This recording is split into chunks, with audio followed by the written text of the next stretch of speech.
السلام علیکم life changer. ہمارا آج کا ٹاپک ہے حقیقت پسندی نہ کہ شوق۔ دوستو، شہد کی مکھیاں اپنا چھتا جہاں بناتی ہیں، اکثر ایسا معلوم ہوتا ہے کہ پھولوں کا مقام اس سے کئی میل دور ہوتا ہے۔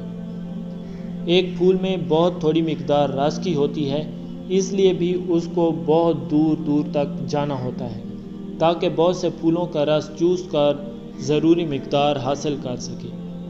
شہد جمع کرنے والی مکھیاں سارا دن اڑان بھرتی ہیں تاکہ وہ ایک ایک پھول کا رس نکالیں اور اس کو لا کر اپنے چھتا میں جمع کریں۔ دوستوں، مشاہدہ سے معلوم ہوا ہے کہ شہد کی مکھی صبح جب اپنے پہلے سفر پر نکلتی ہے تو اندھیرے میں روانہ ہوتی ہے، مگر شام کو جب پھولوں کے مقام سے وہ اپنی آخری باری کے لیے چلتی ہے تو اس کا یہ سفر نسبتاً اجالے میں ہوتا ہے۔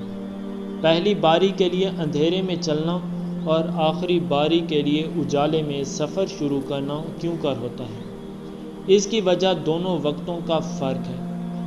دوستو، جبکہ شام کے وقت سفر کا مطلب اجالے سے اندھیرے کی طرف جانا ہے، شہد کی مکھی وقت کے اس فرق کو ملحوظ رکھتی ہے اور اس کی پوری طرح رعایت کرتی ہے۔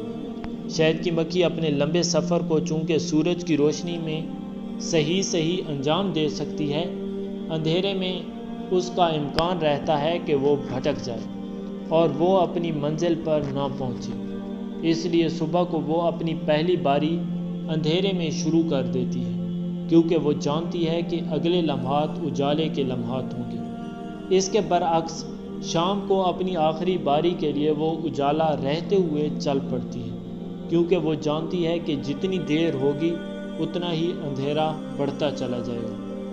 دوستو، یہ قدرت کا سبق ہے۔ اس طرح قدرت بتاتی ہے کہ زندگی میں ہمارا ہر قدم حقائق کی بنیاد پر اٹھنا چاہیے، نہ کہ خوش فہمیوں اور موہوم امیدوں کی بنیاد پر۔ آنے والے لمحات کبھی اندھیرے کے لمحات ہوتے ہیں اور کبھی اجالے کے لمحات۔ اگر اس فرق کی رعایت نہ کی جائے اور آنے والے لمحات کا لحاظ کیے بغیر بے خبری میں سفر شروع کر دیا جائے تو آنے والا لمحہ ہماری رعایت نہیں کرے گا، وہ اپنے نظام کے تحت آئے گا، نہ کہ ہماری خوش فہمیوں کے تحت۔ نتیجہ یہ ہوگا کہ کبھی ہم سمجھیں گے کہ ہم روشن مستقبل اور شاندار انجام کی طرف بڑھ رہے ہیں، حالانکہ اگلا لمحہ جب آئے گا تو معلوم ہوگا کہ ہم صرف اندھیروں کی طرف چلے جا رہے تھے۔